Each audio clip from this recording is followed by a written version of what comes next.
پشاور میں چرخانہ روڈ صدر نتھیا میں گھر کی چھت گر گئی ہے۔ ملبے کے نیچے 4 افراد دب چکے، جن میں 2 بچے، ایک خاتون اور ایک مرد شامل ہے۔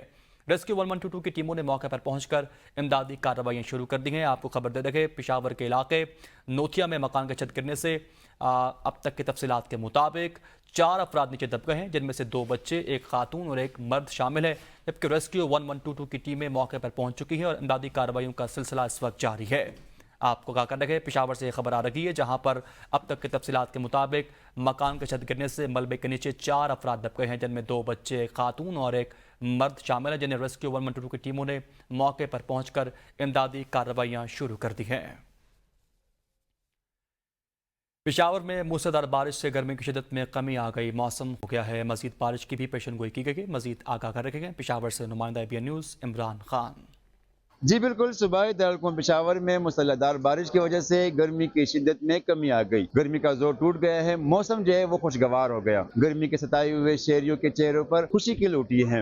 بارشوں کا یہ سلسلہ جو ہے مزید چند دن تک جاری رہے گا، جبکہ محکمہ موسمیات کا کہنا ہے کہ بارشوں کا سلسلہ جو ہے پشاور سمیت صوبے کے مختلف اضلاع میں 6 اگست تک وقفے کے ساتھ جاری رہے گا۔ محکمہ موسمیات کا یہ بھی کہنا ہے کہ بارش سے سیلابی ریلی کے آنے کی خدشات بھی ظاہر کیے گئے ہیں، صوبے کے مختلف اضلاع میں ہائی الرٹ بھی جاری کر دیا گیا ہے۔ جیکپا آباد میں بھی بارشوں کا سلسلہ وقفے سے جاری ہے، بارش سے نشیبی علاقے زیر آب آ چکے، بجلی کی فراہمی بھی معطل ہو چکی، گھروں میں موجود صارفین کو شدید مشکلات کا سامنا ہے۔ مزید جانتے ہیں اپنے نمائندے شکیل احمد خارانی سے۔ جی، ضلع جیکپا آباد میں جو ہے صبح سویر سے لے کر اب جو ہے رات کا ٹائم ہو چکا ہے، لیکن جیکپا آباد اور گرد و نواح میں کہیں ہلکی تو کہیں تیز جو ہے موسلادھار بارش کا سلسلہ جاری ہے۔ بارش کے بعد جو ہے ضلع بھر میں جو ہے سڑکوں پر جو ہے گھٹنوں پانی جمع ہو چکا ہے۔ میں اس وقت موجود ہوں DC آفس مین روڈ پر، آپ میرے عقب میں بھی دیکھ سکتے ہیں، یہاں پر جو ہے گھٹنوں پانی جمع ہو چکا ہے، سڑکیں جو ہے ندی نالوں کا منظر پیش کرنے لگے ہیں، جبکہ صبح سے بارش کا سلسلہ جاری ہے، تو بارش ابھی تک جو ہے وقفے سے جاری ہے، بارش تاحال بند نہ ہو سکا ہے، لیکن بجلی صبح سویر لے کر رات کا ٹائم ہو چکا ہے، لیکن بجلی کی فراہمی تاحال بند ہے۔ بجلی بند ہونے کی وجہ سے سول ہاسپٹل میں مریضوں کو بھی شدید دشواری کا سامنا ہے، جبکہ گھریلو صارفین ہیں ان کو بھی جو ہے بجلی بند ہونے کی وجہ سے شدید دشواری کا سامنا ہے۔ بارش ابھی تک جو ہے جاری ہے، لیکن بارش کی جاری ہونے کی وجہ سے جو ہے گیس کی بھی فراہمی، پریشر کم ہونے کی وجہ سے کھانا پکانے میں بھی گھریلو صارفین کو شدید دشواری ہے۔ صبح سے لے کر جو ہے کاروبار بھی متاثر ہو چکا ہے۔ جب ہماری شہریوں سے بات ہوئی، شہریوں کو کہنا ہے کہ صبح سے لے کر اب تک جو ہے رات کا ٹائم ہو چکا ہے، بارش کا سلسلہ جاری ہے۔ ان لوگوں نے مطالبہ کیا ہے ضلع انتظامیہ سے بجلی کا فوری طور نوٹس لے کر بجلی کی فراہمی کو بحال کیا جائے اور سڑکوں سے جو ہے سیوریج کا اور بارش کا گندا پانی نکالا جا سکے۔ جی آگے بڑھتے ہوئے بات کریں سیاسی منظرنامے سے، PTI کو مخصوص سیٹیں ملنے کے کیس میں 2 ججز نے اختلافی نوٹ جاری کر دیا ہے۔ جسٹس امین الدین خان اور جسٹس نعیم افغان نے اکثریتی فیصلے سے اختلاف کیا تھا۔ دونوں ججز کا اختلافی نوٹ 29 صفحات پر مشتمل ہے، جس میں اکثریتی فیصلہ تاحال جاری نہ ہونے پر سوالات اٹھائے گئے ہیں۔ تفصیلی فیصلے میں تاخیر نظر ثانی کو غیر مؤثر کر سکتی ہے۔ اسلام آباد سے بشارت راجہ کی رپورٹ دیکھیے۔ جسٹس امین الدین خان اور جسٹس نعیم افغان نے جاری اختلافی نوٹ میں کہا ہے کہ سنی اتحاد کونسل نے بطور سیاسی جماعت عام انتخابات میں حصہ نہیں لیا، حتیٰ کہ سنی اتحاد کونسل کے چیئرمین نے بھی آزاد حیثیت میں انتخاب لڑا ہے۔ PTI کیس میں فریق نہیں تھی۔ PTI کو ریلیف دینے کے لیے آرٹیکل 175 اور آرٹیکل 185 میں تفویض دائرہ اختیار سے باہر جانا ہوگا۔ ریلیف دینے کے لیے آرٹیکل 51، 63 اور آرٹیکل 106 معطل کرنا ہوگا۔ اختلافی نوٹ میں کہا گیا ہے کہ کوئی ریاستی ادارہ ایسے عدالتی حکم کا پابند نہیں جو آئین سے مطابقت نہ رکھتا ہو۔ پشاور ہائی کورٹ کے فیصلے میں کوئی سکم موجود نہیں گئے۔ الیکشن کمیشن نے آئین و قانون کی روشنی میں مخصوص نشستیں دیگر سیاسی جماعتوں میں تقسیم کی۔ آزاد امیدواران کو الیکشن کمیشن قومی اسمبلی میں تسلیم کیا۔ آزاد اراکین کو تینوں صوبائی اسمبلیوں میں طریقہ کار مکمل ہونے کے بعد تسلیم کیا۔ ججز کا اختلافی نوٹ میں کہنا ہے کہ 39 یا 41 اراکین اسمبلی جس کا مختصر اکثریتی فیصلے میں حوالہ دیا گیا، یہ معاملہ متنازع نہیں تھا۔ یہ اعتراض نہیں اٹھایا گیا کہ اراکین نے سنی اتحاد کونسل میں شمولیت اختیار نہیں کی۔ تحریک انصاف، الیکشن کمیشن اور نہ ہی ہائی کورٹ میں فریق تھی۔ سپریم کورٹ میں فیصلہ جاری ہونے تک PTI فریق نہیں تھی۔ जजिस का मजीद ये भी कहना है कि 13 रुकनी फुल कोर्ट की 8 समातों में सबसे ज्यादा वक्त का इस्तेमाल जजिस के सवालात पर हुआ। दौरान समात कुछ जजिस ने यह सवाल भी पूछा कि क्या मखसूस सीटें पीटीआई को दी जा सकती हैं। कोई भी वकील मखसूस सीटें पीटीआई को देने पर मुत्तफिक नहीं हुआ था। इख्तिलाफी नोट में कहा गया है कि कमल शोजब के वकील सलमान अकरम राजा ने भी दलाइल दिए। सलमान अकरम राजा ने वाज़ेह किया कि मखसूस सीटें पीटीआई को देने से इत्तफाक नहीं करता। बानी तहरीक इंसाफ ने कहा है कि 4 हल्के खुलने से ख़त्म होने वाली हुकूमत से क्या मुज़ाकरात करूँ। मुज़ाकरात इनसे करूँगा जिनके पास असल ताकत मौजूद है। मुज़ाकरात आइन के दायरे में रहकर करूँगा। बानी पीटीआई ने डाला जेल में सहाफ़ियों से गैर रस्मी गुफ्तगू करते हुए कहा कि आइन में कहाँ लिखा है जीएचक्यू के सामने एहतजाज करना जुर्म है। बानी पीटीआई कहते हैं हुकूमत का कोई इदारा गलत काम करेगा तो उस पर तनकीद करेंगे।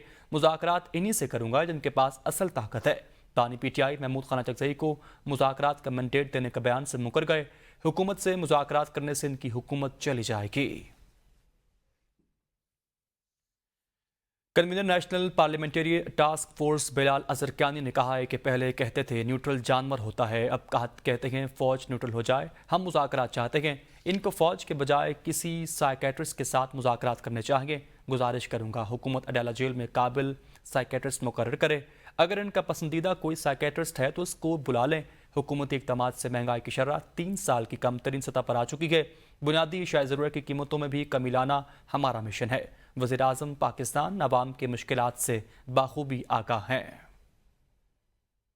आप न्यूट्रल हो जाएं, अगले दिन कहते हैं कि हम फौज से मुज़ाकरात करना चाहते हैं, वो कोई नुमाइंदा मुकर्रर करें। ये 2 ही दिनों के अंदर 2 बयानात हैं। तो बात यह है कि सोचना पड़ेगा हमें कि खान साहब की ज़हनी कैफियत क्या है कि पाकिस्तान ब्यूरो ऑफ स्टैटिस्टिक्स ने अभी एक रिपोर्ट शाया की है जो वो माहाना महंगाई की रिपोर्ट शाया करती है, और उसमें आपने देखा कि अल्हम्दुलिल्लाह महंगाई की शरह इस दफ़ा 11.1% आई है, जो कि पिछले 2.25 सालों की सबसे कम तरीन महंगाई की शरह है। आइन को बार बार तोड़ने पर बात जरूर होनी चाहिए। आइन को तोड़कर हमारा मैंडेट चोरी किया गया। वज़ीर आला खैबर पख्तूनख्वा यमीन गंडापुर कहते हैं 9 मई वाक़यात पर माफ़ी मांगने के लिए तैयार हैं, लेकिन पहले गलती साबित की जाए। 9 मई वाक़यात के हम जिम्मेदार नहीं तो हमसे कौन माफ़ी मांगेगा। गलती आपकी हो और कहा जाए कि माफ़ी मैं मांगूँ, ऐसा नहीं हो सकता। हमारी गलती साबित हो तो माफ़ी मांगने को तैयार हैं। आपकी गलतियाँ साबित हों तो माफ़ी मांगनी पड़ेगी। अपनी अना को तस्कीन पहुँचाने के लिए ऐसी बातों के ज़रिए मुज़ाकरात नहीं हो सकते। इन मामलात पर भी होती है कि जो हमारा मैंडेट चोरी हुआ कि ठीक है मैं माफ़ी मांगने को तैयार हूँ, लेकिन पहले मुझे मेरी गलती साबित की जाए। लेकिन अगर मेरी गलती नहीं है और गलती किसी और की है तो फिर मुझसे माफ़ी कौन मांगेगा? फिर वो बंदा भी तो मुझे बताए ना कि वो कौन मांगेगा। हमारी इसमें कोई गलती नहीं है, ये एक प्री प्लान्ड काम हुआ है। कि गलती आपकी हो और मैं आपसे कहूँ कि माफ़ी मैं मांगूंगा, ऐसा भी नहीं हो सकता। लेकिन अगर मैंने गलती ही नहीं की और मुझे आप कहें माफ़ी मांगो तो मैं क्यों माफ़ी मांगूं? अपनी अना को तस्कीन पहुंचाने के लिए, अपना परसेप्शन ठीक करने के लिए इस तरह की बातों से मुज़ाकरात नहीं होते। अनोखा लाडला न ज्वेलरी वापस करता है न 9 मई वाक़यात पर माफ़ी मांगता है। सेनेटर तलाल चौधरी कहते हैं मुज़ाकरात की पेशकश करने से पहले आप 190 मिलियन पाउंड की रकम और तोशाखाना के तहफ़ वापस करें। तलाल चौधरी ने कहा कि पीटीआई के दौर में माफिया ने आवाम को 4 साल तक लूटा। जो शख्स अपने मुखलिस कारकुनान को ना हो सका वो किसी और का कैसे क्या बनेगा। तलाल चौधरी ने कहा कि इस वक्त ये दूसरों के एसी उतारने की बात करता था और अब वो खुद जेल में फ्रिज मांग रहा है। यू टर्न मास्टर ने इतने यू टर्न लिए हैं कि अब इसे समझ नहीं आ रहा कि किस जगह से यू टर्न लेना है। तलाल चौधरी ने मजीद कहा कि तहरीक एतमाद से वोट को इज्जत मिली। आईनी तरीके से एक नाअहल, चोर और करप्ट शख्स को इक़्तिदार से अलग करके घर भेजा गया। इन्होंने अपने वोट को इज्जत दी होती तो सुन्नी इत्तेहाद कौंसिल में ये लोग ना चाहते। हमारा मैंडेट ज़बरदस्ती छीना गया। रहनुमा तहरीक इंसाफ असद कैसर कहते हैं मुल्क और खत्ते की सूरत हाल की वजह से मोहतात बयान दे रहे। 9 मई तहकीकात के लिए बेहतर फॉरम जुडिशल कमीशन हो सकता है। अवाम ने 8 फरवरी को 9 मई के प्रोपेगेंडे को मुस्तरद किया। मुल्क के मुस्तकबिल के लिए एहतियात से फैसले करना होंगे। वफाकी हुकूमत अपने हमारा कानूनी और आइनी हक नहीं दे रही, सिर्फ और सिर्फ अवाम तक अपनी आवाज़ और बयानियाँ पहुँचाना चाहते हैं। शेर अफजल मरवत से मुतालिक मसला तंजीमी मामला है, ठीक हो जाएगा। इन या आउट, एम्पायर भी खामोश। शेर अफजल मरवत की पार्टी रुकनियत खत्म होने का मामला मजीद उलझ गया। बानी पीटीआई का तौसीक करने से इनकार, कहा अभी इस मामले पर कोई बात नहीं करूंगा। चेयरमैन पीटीआई बैरिस्टर गौहर अली खान शेर अफजल मरवत के हक में सामने आ गए। फिरदौस शमीम नकवी डट गए, कहा नोटिफिकेशन असली है, इन्हें पार्टी से निकाल दिया गया है। शेर अफजल मरवत की पार्टी रुकनियत खत्म कर दी गई, नया महाज खुल गया। एडिशनल सेक्रेटरी जनरल फिरदौस शमीम नकवी के नोटिफिकेशन के असली होने की तस्दीक हो चुकी। कहते हैं शेर अफजल मरवत कौमी असम्बली की सीट भी छोड़ दें। ये मेरा सिग्नेचर है और मेरा इशू किया हुआ नोटिफिकेशन है, पार्टी की हिदायत के ऊपर इशू किया। ना मैं जाली हूँ, ना मेरा नोटिफिकेशन जाली होता। कमेटी बनी थी और उस कमेटी को एम्पावर किया गया था, वो इमरान खान की मर्जी से किया गया। कमेटी के डिसीजन के बारे में सेक्रेटरी जनरल को इन्फॉर्म किया। ये काम फिर सेक्रेटरी जनरल का है कि वो चेयरमैन को इन्फॉर्म करे, मेरा नहीं था। मैंने अपने सेक्रेटरी जनरल को इन्फॉर्म कर। बानी पीटीआई, चेयरमैन पीटीआई और वज़ीर आला खैबर पख्तूनख्वा अली अमीन कंडापुर की जानिब से शेर अफजल मरवत को पार्टी से निकालने की मुखालफत। बानी पीटीआई ने कहा कि मामले पर बाद में बात करूंगा। बैरिस्टर गौहर अली खान बोले किसी भी पार्टी रहनुमा की रुकनियत खत्म करने की मंजूरी नहीं दूंगा। अली अमीन कंडापुर कहते हैं उम्मीद है शेर अफजल मरवत पार्टी ही में रहेंगे। शेर अफजल मरवत को बार बार जो नोटिस दिए गए, इस हवाले से वो खान साहब के अहकामात के ऊपर ही दिए गए। हमारी पार्टी को पता है कि जो भी अहकामात खान साहब देते हैं उसी के मुताबिक ही किसी को नोटिस दिया जाता है या शौकात दिया जाता है। इंशाअल्लाह हम पार्टी के अंदर के मामलात है, पार्टी के अंदर इंशाअल्लाह हल कर लेंगे। इंतजार पंजोथा ने शेर अफजल मरवत को पार्टी से निकालने की हिमायत कर दी। कहते हैं तमाम कार्रवाई बानी पीटीआई के हुक्म से की गई है। शेर अफजल मरवत को निकालने का जो हुक्म है वो खान साहब ने खुद दिया और उसके खिलाफ जो प्रोसीडिंग्स हुई, यानी पार्टी के अंदर जो उसको शो कॉज नोटिस दिया गया वो भी खान साहब के हुक्म के मुताबिक था। उसके बाद जो उसे अपॉर्चुनिटी दी गई वो भी खान साहब के हुक्म के मुताबिक थी।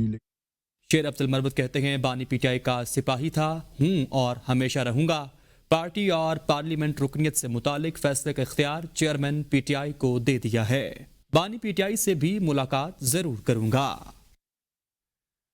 बानी पीटीआई की डील नहीं हो सकती, डील मुमकिन नहीं तो बातचीत तो मुमकिन है, तलखियां कम होनी चाहिए। फवाद चौधरी कहते हैं एस्टैब्लिशमेंट से पहले सियासी जमातों से बात होनी चाहिए। वोट को इज्जत दो के बयानी से यहाँ तक आने की डील ही कहेंगे। जिन लोगों की बानी पीटीआई तक रसाई है इसमें उमर अयूब के सिवा कोई सियासतदान मौजूद नहीं। जब तक नवाज शरीफ की सोच का पता नहीं चलेगा मुज़ाकरात की बात एक तरफा है। सियासी ताकतों की नुमाइंदगी आसिफ जरदारी और नवाज शरीफ करते हैं। बिजली के बिल कम कराए बगैर हरगिज नहीं जाएंगे। अमीर जमात इस्लामी हाफिज नईम रहमान कहते हैं कराची में धरना शुरू हो गया, जल्द लाहौर में भी शुरू होगा। डी चौक जाने और बिजली बिलों के बाइकआउट का ऑप्शन भी मौजूद है। पूरे मुल्क में शाहराहें बंद कर देंगे। कहा एक मखसूस तबका अपनी मराद छोड़ने पर राजी नहीं। हुक्मरान कैमरे के सामने बताएं अपनी मराद क्यों कम नहीं करते। कौम से कुर्बानी मांगते हैं और खुद कुर्बानी क्यों नहीं देते। इन्होंने ये समझा था कि चंद दिनों के लिए ये आए हैं और आकर चले जाएंगे। हम ये बात वाज़े कर देना चाहते हैं कि हम जाने के लिए नहीं आए हैं।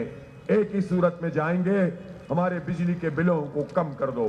एक ही सूरत में जाएंगे, तनख्वाहदार लोगों के ये तुमने टैक्स का ये स्लैब बनाया है ये पूरा का पूरा नामंजूर है कि तुम्हारी मराहत नहीं, हमें कौम को रिलीफ चाहिए, इसलिए हमने धरना दिया है। लेकिन अगर आपने अवाम को उनका हक नहीं दिया तो फिर जाहिर सी बात है कि मरी रोड से आगे बढ़ने का ऑप्शन तो हर वक्त मौजूद है। जमात इस्लामी का हक दो अवाम को धरना जारी है। 9 रोज़ गुजरने के बावजूद धरना नतीजा खेज साबित नहीं हो सका है। जमात इस्लामी के ज़ेर एहतमाम असीरान फ़लस्तीन के साथ इजहार यकजहती रैली का भी इनेकाद किया गया। जमात इस्लामी का आइंदा का लाअमल जो है वो जल्द सामने आएगा। मज़ीद जानते हैं हमारे नुमाइंदे अरशद शाद से। जी शाद, आगाह कीजिएगा। जमात इस्लामी का जो हक दो धरना है उसका 9वां दिन है। मेरे पीछे आप देख सकते हैं कि ख़वातीन की बड़ी तादाद जो है वो इस धरने में शरीक है। आज जमात इस्लामी के ज़ेर एहतमाम असीरान फ़लस्तीन के हक में जो है एक रैली का भी एहतमाम किया गया। रैली के शुरुका ने कहा कि जो शहीद इस्माइल हनिया है उन्होंने ऐलान किया था कि असीरान फ़लस्तीन के लिए उनके साथ इज़हार यकजहती करने के लिए एक दिन मनाया जाए। तो आज उन्हीं के जो ऐलान है उसको मद्देनज़र रखते हुए आज असीरान फ़लस्तीन के लिए इज़हार यकजहती रैली का भी इनेकाद किया गया। इस रैली से जो बुनियादी खिताब है वो अमीर जमात इस्लामी हाफिज नईम रहमान ने किया, क्योंकि वो इस्माइल हनिया की जो आखिरी रसूमात है अदा करने के लिए कतर तशरीफ़ ले गए थे। तो आज जैसे वो यहाँ पर तशरीफ़ तशरीफ़ लाए हैं तो उन्होंने इस रैली से खिताब किया है। उन्होंने इस्माइल हनिया की जो बेटी है उनका पैगाम भी पढ़कर सुनाया और साथ ही साथ उन्होंने ये ऐलान भी किया कि आज के ये जो धरना है, हक दो धरना, इसमें जब वो तकरीर करेंगे, अब से कुछ देर बाद उनकी जो तकरीर है उसमें बहुत सारे अहम ऐलानात मुतवक्के हैं और वो अगले लाहे अमल का ऐलान करेंगे। वो लाहे अमल ये भी हो सकता है कि पूरे पाकिस्तान में इस धरने को फैला दें। वो लाहे अमल ये भी हो सकता है कि इस धरने को यहाँ से मार्च में तब्दील करके डी चौक या पार्लियामेंट तक जो है वो पेशरफ्त की जाए। जी, मशीर इत्तलात खबर पख्तूनख्वा बैरिस्टर डॉक्टर सैफ ने कहा कि मैंडेट चोर हुकूमत बानी पीटीआई से खौफजदा है। बानी पीटीआई पर पाबंदी इनका सिर्फ ख्वाब रह गया। बैरिस्टर सैफ ने कहा कि बानी पीटीआई जाली फॉर्म 47 और मैंडेट चोर शरीफ खानदान की तरह लंदन भागने वालों में से नहीं। बानी चेयरमैन और पीटीआई के खिलाफ जाली सरकार की तमाम साजिशें नाकाम हो चुकी हैं। उन्होंने मजीद कहा कि पीटीआई रहनुमा और कारकुन मुल्क में आइन और कानून की बालादस्ती की जंग लड़ गए। बैरिस्टर सैफ ने कहा कि मुल्क की तरक्की का वाहिद हल जाली फॉर्म 47 हुकूमत का खात्मा और नए शफाफ इंतखाबात हैं। आगे बढ़ते हुए बात करें, बिजली चोर पकड़ने और सजा देने के अखराजात भी सार्फिन से वसूल किए जाएंगे। हुकूमत ने बिजली चोरों के लिए अलग से थाने और अदालतें कायम करने का फैसला कर लिया है। मुल्क भर में बिजली चोरों के लिए 8,759 थाने और 497 अदालतें बनाई जाएंगी। नए निज़ाम पर सालाना 10 अरब 70 करोड़ रुपए की लागत आएगी। पहली बार 10 अरब से ज़ायद वफाकी हुकूमत देगी। तकसीम कार कंपनी से अखराजात की रकम आवाम से वसूल करेंगे। बिजली चोर पकड़ने और सजा देने के अखराजात भी सार्फिन से वसूल किए जाएंगे। मज़ीद आपको बताएं, बलूचिस्तान के इलाके संजावी, झलमक्सी, हब, सोहबतपुर और गिरदनवा में वक्फे से बारिशों का सिलसिला जारी है, जिसके बायस नशेबी इलाके भी ज़ेर आब आ चुके हैं। मानसून की जारी बारिशों ने मुख्तलिफ इलाकों का नक्शा ही बदल दिया है। कोयटा, कराची, शाहराज समेत कई गली महल्ले समंदर का मंजर पेश करने लगे। हब डैम के इलाके में बारिशों से डैम में 4 फीट तक पानी का इजाफा हो गया है। खबर शामिल करें, कराची में राशिद मनहास रोड पर पुलिस का स्ट्रीट क्रिमिनल्स के साथ मुकाबला। 2 तरफा फायरिंग के बाद 2 मुलजमान गिरफ्तार कर लिए गए। मुलजमान मोटरसाइकिल पर सवार थे, जिन्हें मुश्तबा जानते हुए पुलिस ने रोका तो मुलजमान ने पुलिस पर फायरिंग कर दी। पुलिस ने जवाबी फायरिंग करते हुए मुलजमान का ताक़ुब किया और मुलजमान को घेर कर रोक कर मुलजमान को बिला ज़र्ब गिरफ्तार कर लिया। गिरफ्तार मुलजमान की शनाख्त वसीम सरायकी वल्द लियाकत और अफसल वल्द कमाल उर्फ कालू के नाम से हुई है। मुलजमान के कब्जे से 1 अदद TTP pistol, 30 bore loaded magazine, wallet, 3 अदद छीने हुए मोबाइल फोन्स, नकद रकम 6,000 रुपये और मोटरसाइकिल भी बरामद कर ली गई। गिरफ्तार मुलजमान के खिलाफ पुलिस मुकाबले और नाजायज़ असलहे के मुकदमात का इंदराज करके तफ्तीश का आगाज़ कर दिया गया है। हवाला हुंडी में मुलव्वस मुनज़्ज़म गैंग का सरगना गिरफ्तार, लाखों रुपए बरामद। कारपोरेट क्राइम सर्कल कराची की बड़ी कार्रवाई। डायरेक्टर जनरल FIA अहमद इसहाक जहांगीर की हिदायत पर हवाला हुंडी और गैर कानूनी करेंसी एक्सचेंज में मुलव्वस अनासर के खिलाफ क्रैकडाउन का सिलसिला जारी है। हवाला हुंडी में मुलव्वस मुनज़्ज़म गैंग का कारिंदा गिरफ्तार कर लिया गया है। मुलजिम मुबशर अहमद को बोल्टन रोड में वाक़ फलक कारपोरेट टावर से गिरफ्तार किया गया। गिरफ्तार मुलजिम हवाला हुंडी के घिनौने जुर्म में मुलव्वस है। मुलजिम के खिलाफ कार्रवाई खुफिया इत्तलात पर अमल में लाई गई। छापे के दौरान मुलजिम से 57,14,000 से ज़ायद पाकिस्तानी रुपए बरामद किए गए। मुलजिम से हवाला हुंडी से मुतालिक रिकॉर्ड, हैंड डिपॉजिट स्लिप्स और रजिस्टर्स भी बरामद। मुलजिम से टेलीग्राफिक ट्रांसफर के हवाले से भी रिकॉर्ड बरामद कर लिया गया। मुलजमान बरामद होने वाली करेंसी के हवाले से हुक्काम को मुतमईन नहीं कर सका। मुलजिम बगैर लाइसेंस हवाला हुंडी में मुलव्वस था। मुलजिम को गिरफ्तार करके तफ्तीश का आगाज़ कर दिया गया है। दीगर मुलजमान की गिरफ्तारी के लिए भी छापे मारे जा रहे हैं। और अब कुछ बात करें कारोबारी मैदान से। वफाकी काबीना ने अपने फैसले पर अमल दरामद कराने में नाकाम। चीनी की बरामद नहीं रुक सकी है। 13 जून से अब तक चीनी की रिटेल औसत फ़ी किलो कीमत में 4.5 रुपये का इजाफा हो चुका। वफाकी हुकूमत कीमतें बढ़ाने के बावजूद चीनी की बरामद रोकने में ताहाल नाकाम है। कीमतें बढ़ने पर चीनी बरामद रोकने के काबीना फैसले पर अभी तक अमल नहीं हो सका। इस वक्त मुल्क में चीनी की औसत रिटेल फ़ी किलो कीमत 147 रुपये 40 पैसे है। ज़राए का बताना है कि चीनी की रिटेल प्राइस मुकर्रर बेंचमार्क से 11 जुलाई को ही ज़्यादा हो गई थी। ECC की इजाज़त के वक्त मुल्क में चीनी की औसत रिटेल फ़ी किलो कीमत 143 रुपये 15 रुपये थी। और न्यूज़ बुलेटिन से फिलहाल इतना ही। मज़ीद अपडेट्स के लिए देखते रहिए ABN न्यूज़।